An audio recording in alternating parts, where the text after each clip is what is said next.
You want to check with her? Ask her if she comes in Lech Lecha.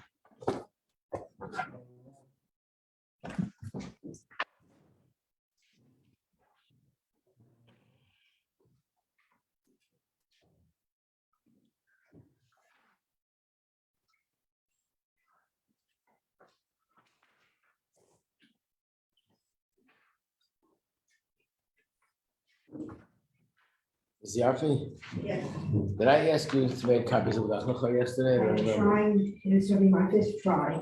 Oh, I did ask you. I couldn't remember. The machine doesn't like that, a little bit of curve because it's a binder. Mhm. So it's mostly through and the last few pages. Okay, Okay. No so problem. which one I'm gonna try again? Guess you can hear me screaming. I just want to add one more thing about the Dan Notzach that we didn't mention yesterday. Actually, it's a very key, important part of the whole thing. For some reason or other, it slipped me. Was that it says in Gemara that the first word of Aseres HaDibros is Anochi. Now we understand that the whole Torah comes from Aseres HaDibros.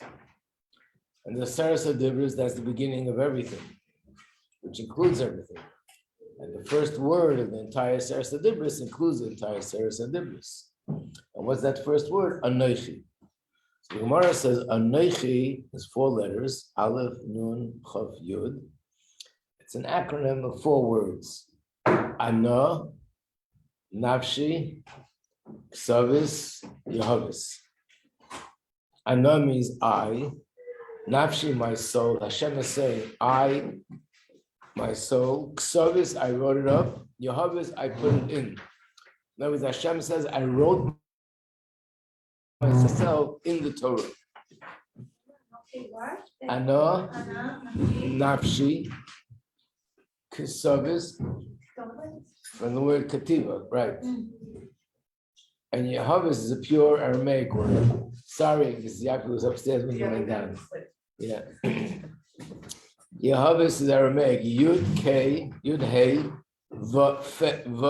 Vez, Yud Saf. Yehovis means to give. Hashem says, I gave myself, I invested myself, I wrote myself up in the Torah.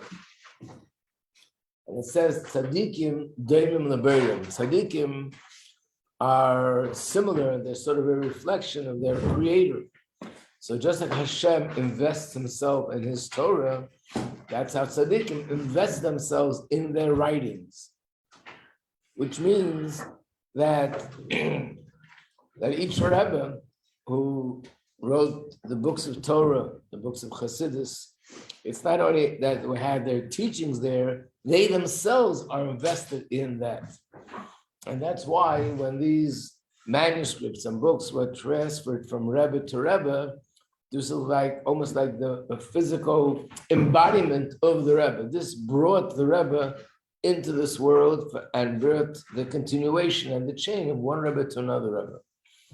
This explains why the Rebbe meant when he said that the other person argued that he was at a funeral. The funeral was 36 years ago. And he saw that the previous Rebbe is gone, and therefore he should get those books. And the Rebbe said that, you know, the Rebbe is still alive, Yaakov Lomes, but then he added every book that's taken away from the library is like another funeral. Why is that? Because, again, the books, the Svarim, are like the body that holds down and connects to each Rebbe.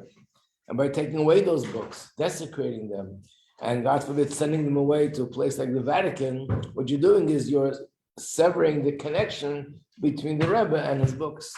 And the only way the connection is there, and the Svarim are in the Rebbe's possession, in his place. So that's another very important part of it, that a Rebbe invests himself in his writings and his books and his teachings. Okay, we'll now go back to the Maimer of Lech Lecha.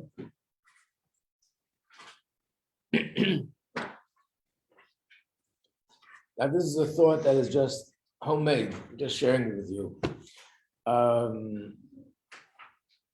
We know that everybody's home should be a miniature Beis Hamikdash. So it means everything that's in the big Beis Hamikdash is somewhat in my Beis Hamikdash in a miniature form. So what's the Mizbeach in my home? The table. The table. Where's the menorah in my home? In your home. The Shabbos candles, Hanukkah candles. Where are the karbonos in my home? In the fridge. In the Smiggs, they were in the fire. Here they're in the fridge. Obviously, the food and the food that we eat, that's the karbonos. So where is the Aron and the Luchas in our home? Aron and the Luchot Abrit, the Aseret HaDibros. In the Beis Hamikdash, in the Kodesh HaKadoshim, it was there. Where is it in our home? In how we behave. What? In how we behave. But where is it in the home, in the physical house? I would think it's the Svar, the books of Torah in my home. That's my personal Kodesh HaKadoshim. The menorah would be probably the Shabbos licht and the Hanukkah licht. The karbonos is the food that we eat. The table, clearly it says this is the Mizbeach. Sure, we can find other things to draw a parallel. But I would think that being that the Torah is the source of it, is the Kodesh HaKadosh, Aron and the Luchas. On a personal level, these are the books that are my home. So basically, it's all part of building our own. That's why we should have more books. We have a library. It's like building our own personal Beis Hamikdash. And every year that builds this personal Beis Hamikdash hastens the building of the global Beis Hamikdash. Okay, let's try again. Start the mimer. Gimel. Let's start from the beginning of Gimel. So we learned about the connection between heaven and earth, between the neshama up there and the neshama down here. We learned that the connection is through davening, and that's the ladder. And we also learned that the ladder has to be on the Oretz.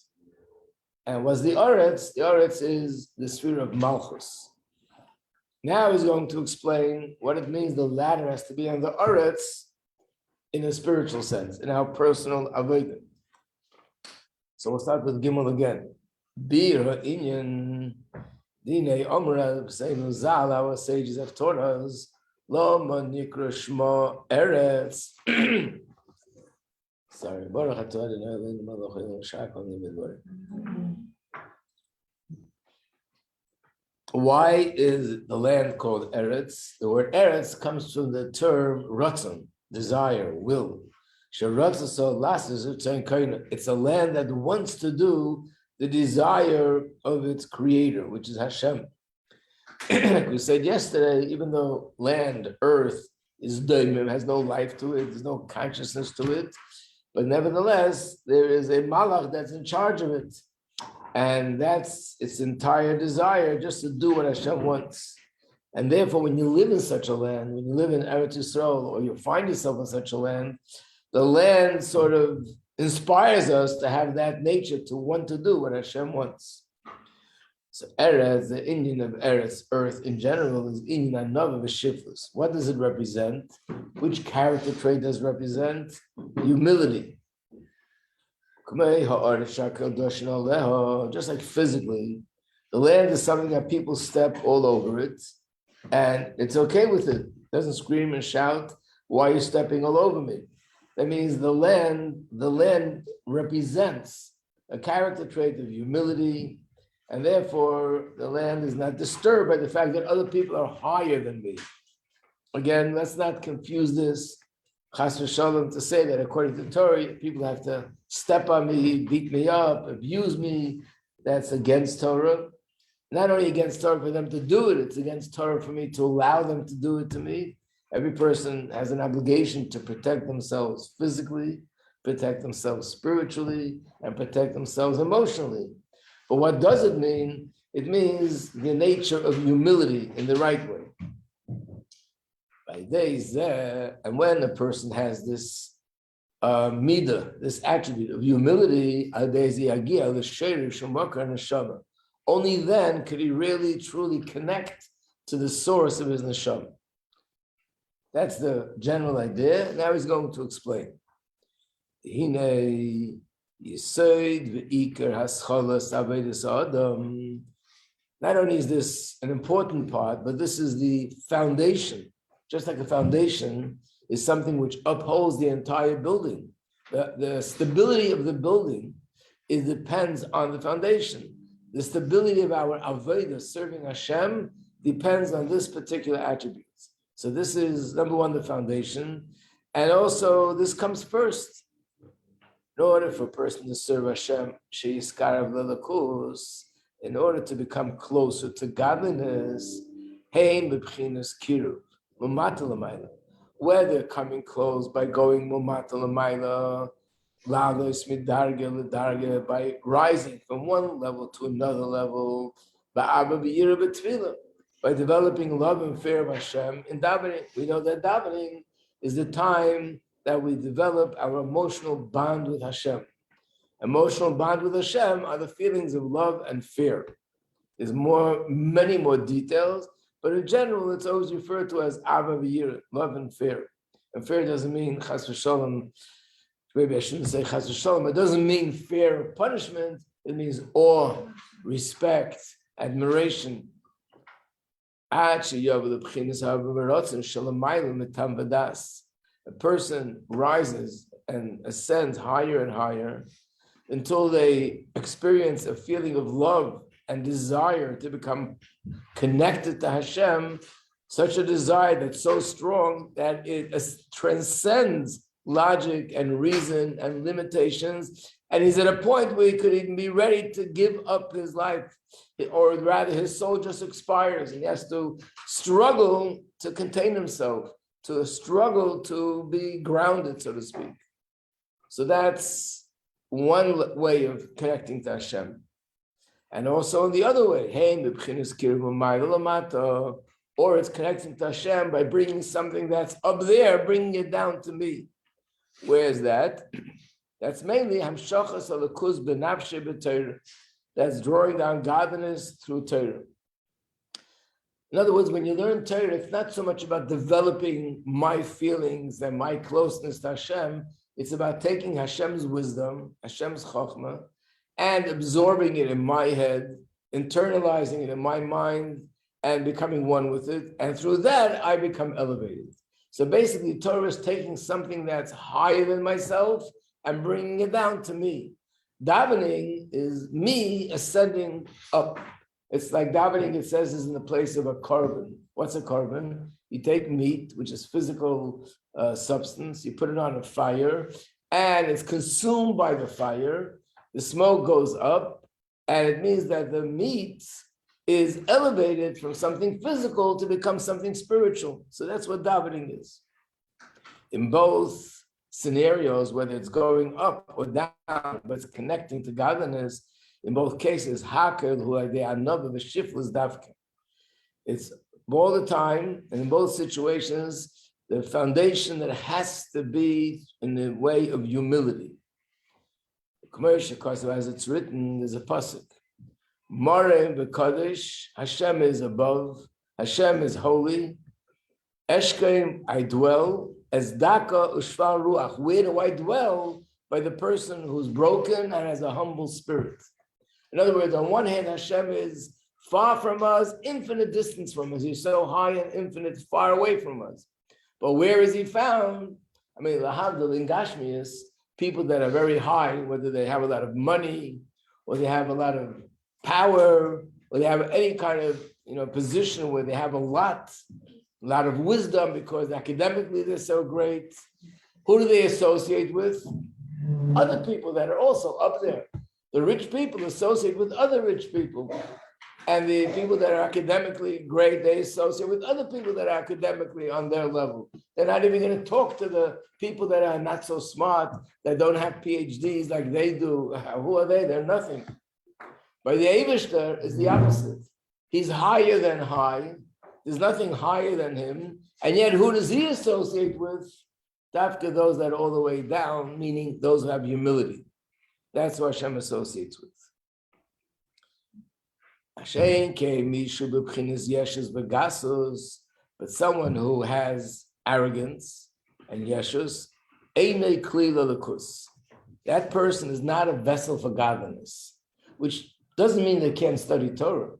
It doesn't mean they can't do mitzvahs, but they won't be able to sense and feel godliness in their Torah, in their mitzvahs, because to be a vessel for godliness, that requires bittul.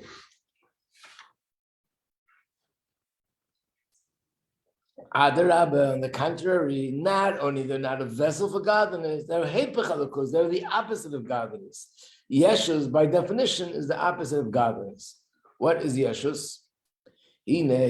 So usually when you speak about the word arrogance, not in context of Chassidus, people think of arrogance as boasting, being loud about myself, telling the whole world how great I am, and I'm the greatest gift to the universe, and so on and so forth. But that's not necessarily the only form of gaiva, which means arrogance. Yeshus is something much milder and much more subtle. Yeshus means, the word yesh, actually, what is the definition of the word yesh?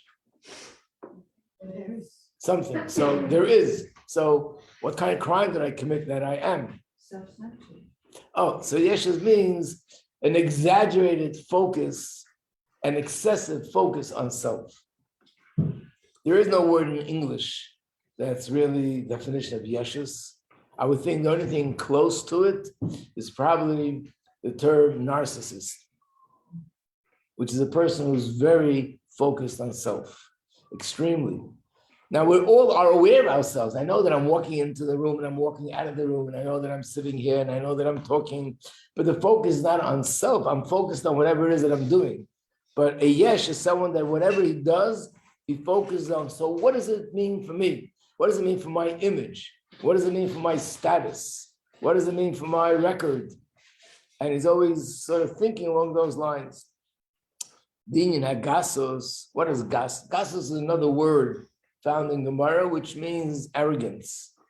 So you have the word gaiva, you have the word gas haruach, and it means teves mokim la'atzmai, a person who's very aware of themselves. He's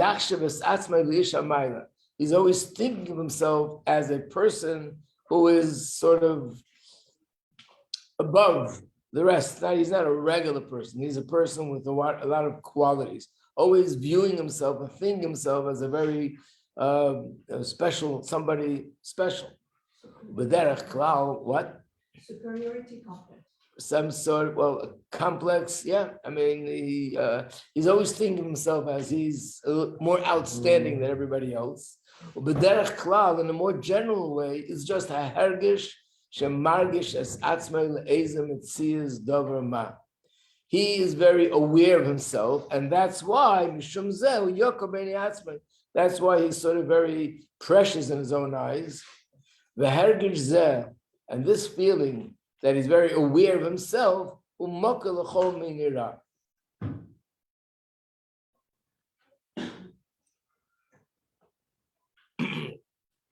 So this is a little bit difficult and subtle to understand. Like what most people don't understand when we learn this in Chassidus. So what do you mean? I'm not supposed to know that I'm here. I'm supposed to pretend that it's a voice speaking and I'm not. What does it mean? That'd be the simplest way to explain it is that it means, let's say a person gives tzedakah. There's someone that's in need. People come around giving tzedakah. And I give more than the rest. People give $18, $36. I decide, really, it's a very important cause, and this person's in a lot of trouble. They need help with doctors, and I give $1,000. There are two thoughts that could register in my head. One thought is, I really hope the $1,000 is going to help this person. I really feel for them. I hope it'll make them happy, just knowing that they got the thing. I'm thinking about what I've accomplished. There's another thought in the head. I gave $1,000. Nobody gave what I gave. I'm much more, I excel in the attribute of tzedakah more than everybody else. I'm thinking about my image more than about what I've been doing, what I'm doing. And that's yeshus. Whether they're learning Torah, whether they're doing a mitzvah, whether it's helping another person, whatever they're doing, it's about what it does for my status. They tell the story that there was somebody who was a rabbi of a community, and he was in his room, and outside of his room, two of his students were talking about him. And one said, I think that our rabbi, nobody could compare to him in his learning. His learning is outstanding, so deep. And the other one says, deep? I think his main greatness is his vast knowledge. There's not a place in Torah that he doesn't know what it's all about. That's really his greatness. And the other guy says, the real truth is not even about that, it's about his meals. He's such a kind person. He's such a giving person. And that person goes, no, it's about this, about that. They go on for about 10 minutes, then it gets quiet, and they hear a voice from outside the door, inside the door. And what about my humility? Nobody mentioned it. Which means an interesting thing. You can be humble, and even that adds to my resume. Wow, I'm humble. It's another plus that I have that inflates my image. I'm also a humble person. So basically, once the person is very focused on self, everything that they do or everything they don't do, they look at it from that perspective. That means, again, we all are aware of who we are and what we are, but this means excessive awareness and a kind of an awareness that it overrides the other. This is what registers more than anything else in my head.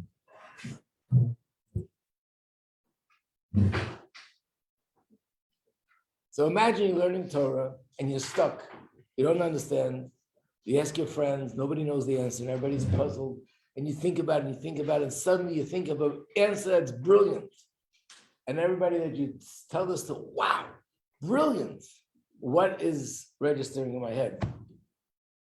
One thought could be, wow, I'm so happy that I got the answer to this question. I couldn't concentrate, I couldn't think, I couldn't sleep. Baruch Hashem, I got the answer.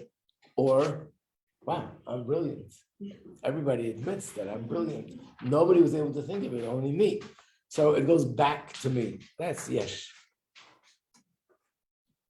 And this person feels very important within himself. I'm going to bring you something which is really a description of a narcissist. Now, I think today narcissism is considered a psychological condition that needs a psychiatrist, that needs help. So maybe I want to say that about yeshus, because we all have yeshus. That would be bad news. But the whatever it says there about a narcissist, which is extreme, that's really yeshus in a mild way. It says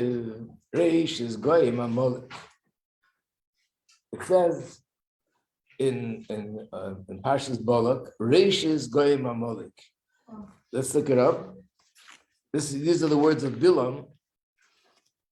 Bilam was saying prophecies, and one of the prophecies was about Amalek. Page 58. Bilam looked around. Yaris Amalek, and he saw Amalek.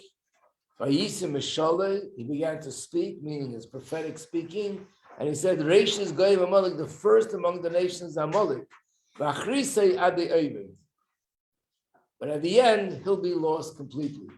Let's look at Rashi on the bottom. What does it mean, the first of the nations? Rashi says, Hu kadam es kulam lilochem b'Yisrael. He preceded all the nations waging war against Israel. So we know what it says in reference to Amalek. Rashi says this in another place, brings a mashal from the Medrash.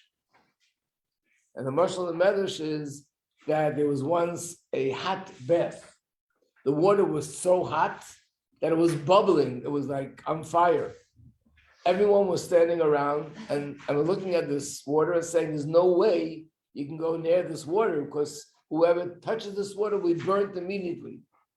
There was one person there that showed that he was smart aleck, and he said, nah, and he jumped into the water. As soon as he jumped into the water, his body was covered with boils from head to toe. The hot water burnt his skin. So the Gemara says, he got burnt, that's true, but he cooled off the water in the eyes of the people. In other words, it doesn't mean that he actually cooled off the water if you measure it with some sort of a thermometer. It means that psychologically it was cooled off. Up until the point that he jumped in, people looked at the water and the thought was, this is untouchable. This is impossible. This is not even a question. After he jumped in, oh, it's not impossible. He got burnt, it's true, but still not the impossible. When the Yidden went out of Mitzrayim, Mitzrayim in that generation was, I guess, what we would call today the superpower. They were the strongest nation. The Gemara says that in the history of Mitzrayim, as long as they existed, it never happened in their entire history that one single slave should escape Mitzrayim. This was the place that, in terms of Chokhmah, the biggest source of wisdom in the world at that time came from Mitzrayim. Sorcery, the power of sorcery, nobody was like Mitzrayim. That was the headquarters for all sorcery, which is a power to do things in some sort of supernatural way, but of course in a destructive way. Mitzrayim. So they're so powerful. They have the Yidden as slaves for over 200 years. And then suddenly the Yidden come out of Mitzrayim and the Eibishter washes the floor with them. One plague and another plague and another plague. And we know from the Haggadah, not only was it 10 plagues, but each plague had 4 or 5. So they were given 40 plagues, 50 plagues, or 500 plagues. And they were beaten and beaten and beaten. And the Yidden went out. So it says in Chumash, not just Gemara and Medrash, that all the nations of the world were sort of paralyzed with fear of the Jewish people. Wow, look what they did. And even 40 years later, when the Yidden had to come to Eretz Yisrael, it says the people of Eretz Yisrael were petrified and they still had the fear of, because what they remembered what happened when they came out of Mitzrayim. Imagine in such a time, they just came out, Amalek attacks. How does that make sense? It's like the person who jumps into the water knowing that he's going to be burned from head to toe.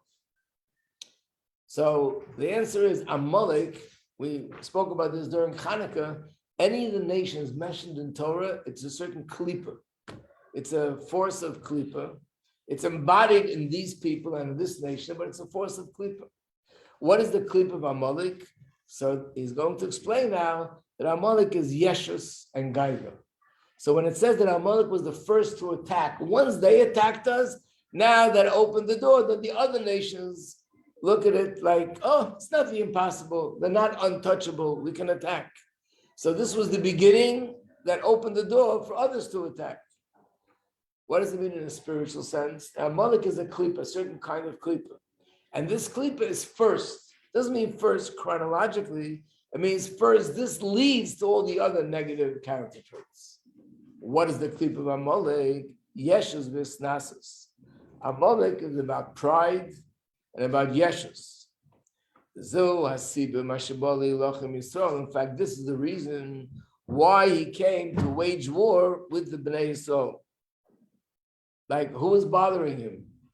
They weren't going to conquer his country. Nobody was out there to get him. Why did he attack? It's not that he lived in Mitzrayim and his country was just destroyed. Had nothing to do with him. Why did Amalek attack? And the answer is,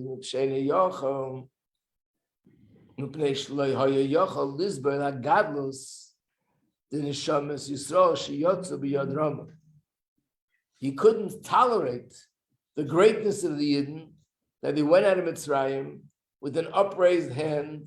Shamu Amar Migozan, it had an impact on the whole world and all the nations. They were all paralyzed with fear and awe for the Jewish people. Shenis Alo, Gadlo, the Yidden became exalted in the eyes of all the nations, by all the miracles that Hashem made for them. But Amalek, he just couldn't handle it. He couldn't tolerate it. Like the nature of an arrogant person. An arrogant person can't stand another person's greatness, which means if somebody else has a very high position, somebody else is very talented, somebody else is being praised by people, and that he's so amazing, and that he's such an amazing leader, such an amazing teacher, such an amazing talented person, the arrogant person can't handle it. Why? Because an arrogant person doesn't want to think of anyone else that's superior to him.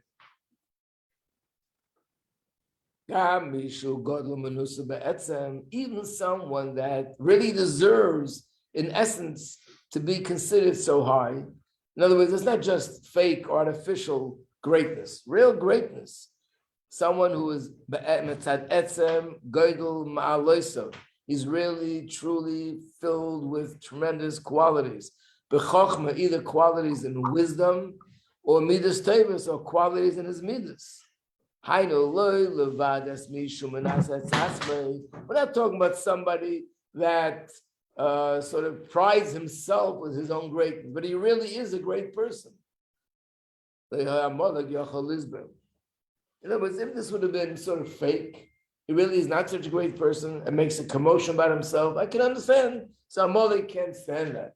But someone who really is a great person, he is superior than others in learning, in davening, in midas, and you talk about, he can't stand it. What does it bother him? That's because of his arrogance. This is his essence, that he's totally obsessed with self, and he's always thinking about himself, how important he is, how precious he is, how special he is. And therefore, when he hears about someone else, it takes away his own greatness. Even not because he has a certain quality, but sometimes the person is really a great person, very smart, very capable, and maybe he's exaggerating his greatness, but he has greatness. Even that we can still relate to. Baal Gaiva, an arrogant person, can sometimes be somebody who doesn't have any special qualities.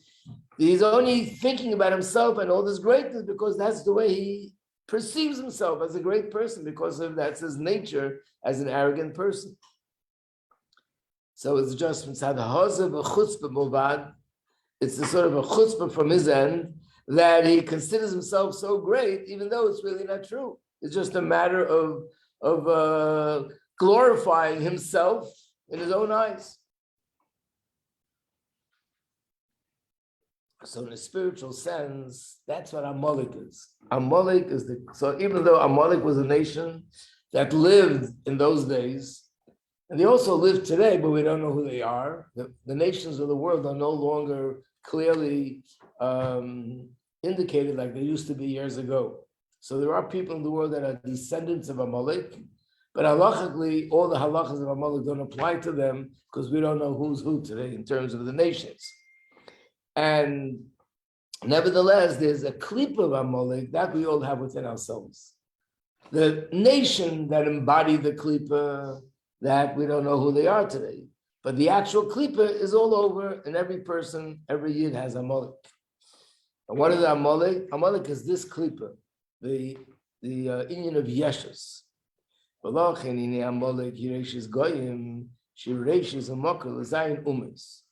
So when it says he is the first of the nations to attack us, we know that all the nations are divided into 7 categories. That's why in Eretz Yisrael there were 7 nations. And when we say that Amalek is the first, that means all the other 7 klippas, all the other 7 negative character traits, it's all the result of this klippa of Yeshus. And now he's going to explain how. It's known that Hashem created the world in a way that the one is opposite the other. This is found in Tanya, right in the beginning, that Kedusha and Klippa were created in a way that they mirror one the other. Klippa is a mirror of Kedusha. Whatever you find in Kedusha, you find the same in Klippa. It's not Chaz Hashem the same. This is Klippa and this is Kedusha. But it means its structure and the way it is similar to what we have in Kedusha, but in a negative way. So Kamosh, Yesh Midas of Kedusha, just like Kedusha. There are Midas, and there are 7 of them, which is Chesed, Gevurah, Teferes, Netzach, Hod Yesod, Malchus.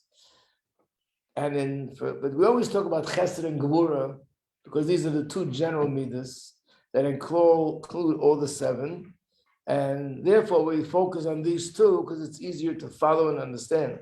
Chesed is ava, and yira and gevura is yira, love for Hashem, and the feeling of awe and fear of Hashem's greatness. There's also the same midas in Klippa. There's chesed of Klippa and there's gevura of Klippa. Chesed of Klippa is also love, but in Kedusha it's love for godliness.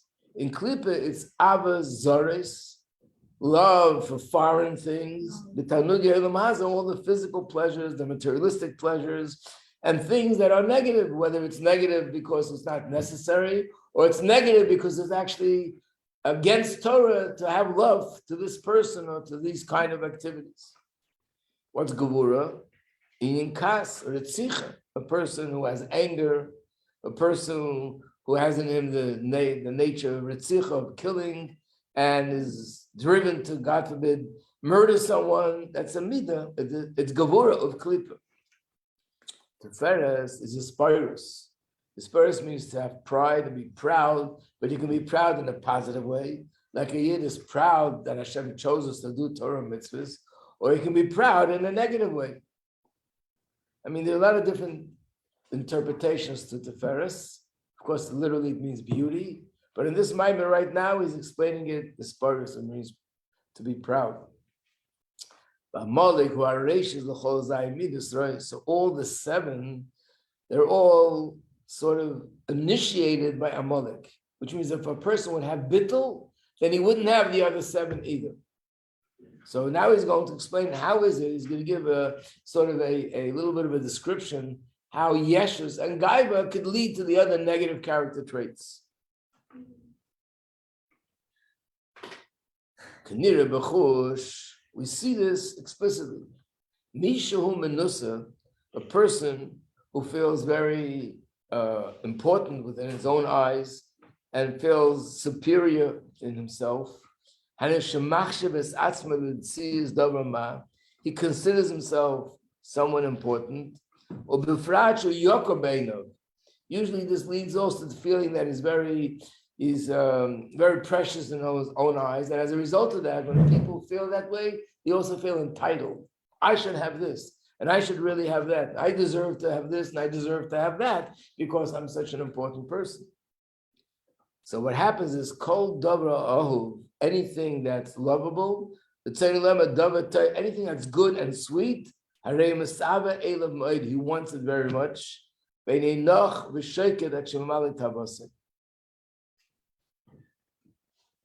He's going to explain there are two kinds of people. Even when you're dealing with physical pleasure, there's still two levels. There's one kind of person that certain things he's excited about, certain things he's not excited about. And not everything that he sees triggers a fire. And there's certain people, where you see this with children. Take a child for a walk down Kingston Avenue. Every store you pass, he wants what's in the window. If it's a bakery, he wants what's in the bakery. If it's a toy store, he wants the toy. If it's clothing, he wants the clothing. He wants this, he wants that. I mean, and again, not all children are like that, but some are, whatever they see, especially if someone else has it, then they really want it very much. That's number one. Number two, there's certain people, and same thing with children, that they want something and you tell them you can't have it, and guess what? Okay, can't have it. Keep going. There are certain people, they will not accept, I can't have it. I have to get it. If I want it, I have to get it. And they will not rest. They will not stop until they get what they want, even if it means that I'll have to sort of trample on somebody else in order to get there. I'll get what I want. Who cares what happens to someone else or something else? I have to get what I want. I can't be without it. So basically, where do these two things come from? Number one, that everything that's good, I have to have it. And number two, if I want to have it, I can't take no as an answer. This is really based on yeshus. A person who has humility realizes I can't have everything I want. and therefore, and also realize I don't want everything because this is not for me, this is for me. But a person who's the yesh is very important in his own eyes. Like I said, feels entitlement, and therefore anything that's out there that's good or special, he feels I should get it. And that's the person he's describing here. Of course, this is an extreme, but from the extremes, we get an idea of what will be somewhere in the middle. Anything good that he sees, he wants it very much. And the second thing is,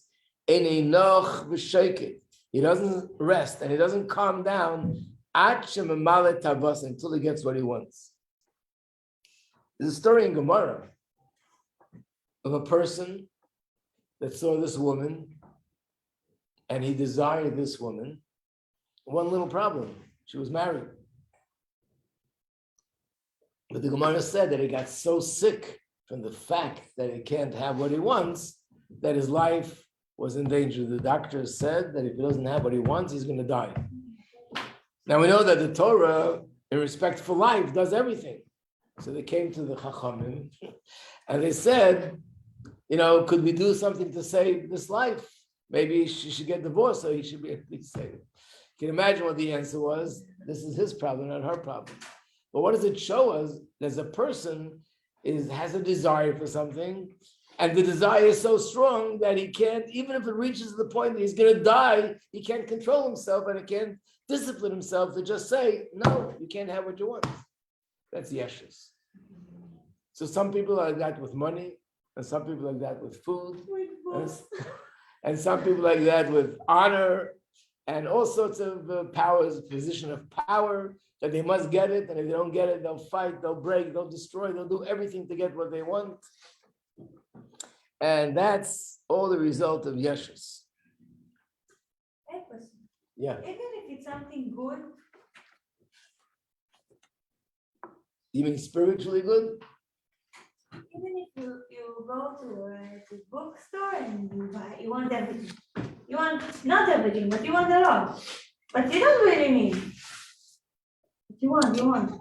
No, again, if it's something ruchnius that you're talking about, and we're supposed to want, baruch, but even baruchnius, a person has to know his limits.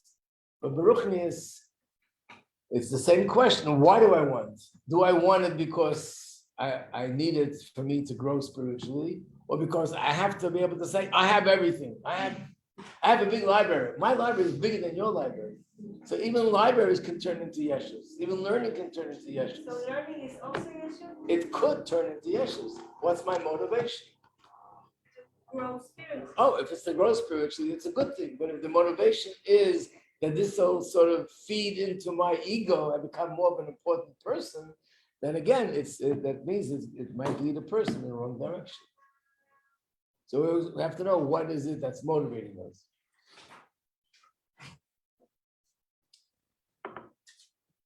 But if you don't buy the whole library, just some books, then it's okay. Especially if you don't have the money. Okay. Hashem will send. Okay.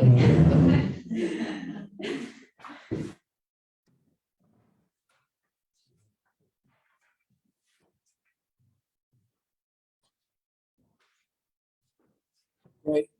Happy to do that, everybody.